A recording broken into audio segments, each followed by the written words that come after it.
Good morning guys. Isang mapagpalang umaga sa ating lahat. So nandito na po si Masbate Wild Honeybee Hunter sa bundok. So ngayon po ay namuhag tayo dito sa bundok, ngunit wala tayong kuha kasi wala na, paagas na. So dito naman ay pumasyal tayo sa isang busay sa Badling. So ang busay na ito ay matirik po mga kaibigan. So mga ka-adventure at mga ka-TH, ayan po ang busay na ito. Yan, napaka-tirik po at medyo mataas talaga. Siguro nasa 5 gusali ang kataas ng busay na ito. So napakaganda po ng tanawin dito kung meron tayong drone. So maganda po tingnan ang busay na ito mga ka-adventure natin, no? So mga ka-explorer natin dito sa Masbate. So marami po tayong magagandang tanawin dito na natatago lamang sa mga kabundukan, sa mga bulubundukin na Masbate.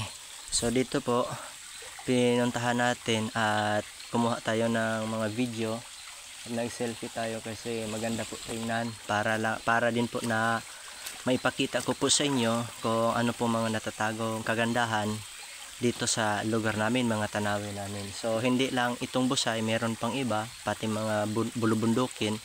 Ayan po, ang busay nito ay inakyat po natin mga ka-adventure, no? Mga kamasbate natin na kasamaan, masbatenyo. Ayan po, so napakaganda po ng tanawin dito. Ayan. So ayan, ang ganda talaga. Kahit pagod tayo sa pagkuha ng pukyuta na walang laman, walang honey, so okay lang, enjoy pa rin natin yung life. Ayan po, so aakyat po ako mamaya. Aakyat tayo guys dito sa busay sa Badling. Yan, medyo matirik po kasi dahil napaka taas po ng busay na ito. Yan po, tingnan nyo naman. Okay, malalim po ito mga kaibigan, no? So mga ka-TH, marami tayong hinahanap na yung mga lugar na pinaglalagyan ng mga kayamanan noong unang panahon sa panananggira ng Hapon.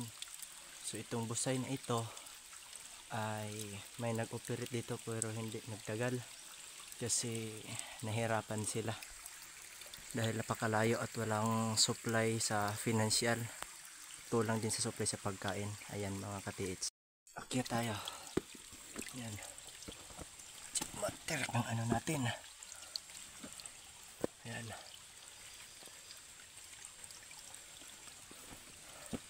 ayan po.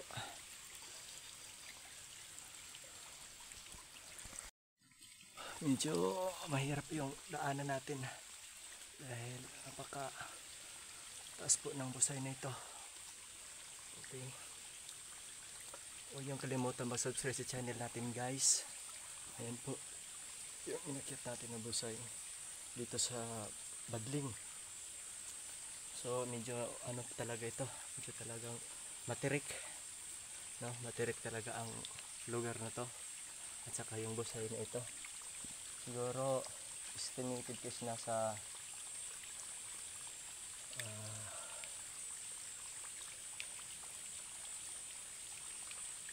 5 gusali. Ayan. Ayan po.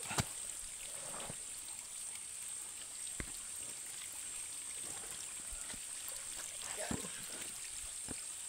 So delikado po dito pag malakas ang ulan at saka baha sa lugar na ito. Delikado po dito mga ka-TH, no?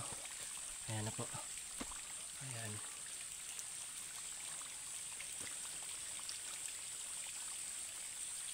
Pwede na tayo mag mountain climber, no?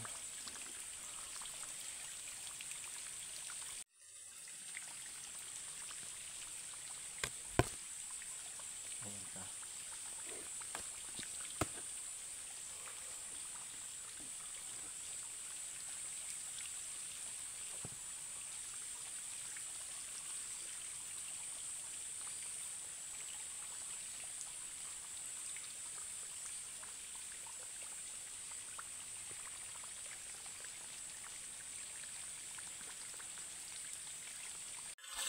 ito na yun guys.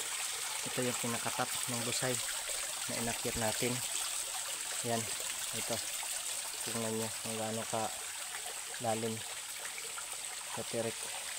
So nasa mga parang hindi 5 gusali, basta napakataas talaga nito.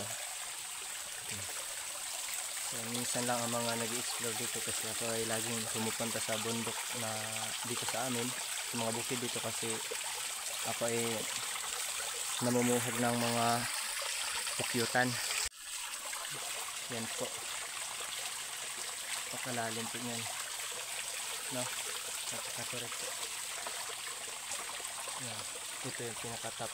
Yan, hindi pa tayo abot sa pinakataas. Yan, yan ang pinakatap ng busay dito. Okay. Yan, napakaganda po ng tanawin dito sa lugar ng Badling. Ito po ay sakop ng Badling, Uson. Yan. Huwag yung kalimutan mag-subscribe, no, mga kamasbatinyo natin na kasamahan. Salamat, God bless. Yung pangalan po ng channel natin, mga ka-adventure natin, no, Masbate Wild Honeybee Hunting. So wag niyo pong kalimutan i-subscribe. Ayan po, napakaganda po ng tanawin dito. So marami pa po tayong may explore. Kung lagi kayo mag-follow at mag-support ng mga video, like and share po sa mga video natin, hindi lang ito mga kaibigan. So napakaganda po. So wag niyo kalimutan i-subscribe, i-hit ang channel na to, Masbate Wild Honeybee Hunting. Salamat po.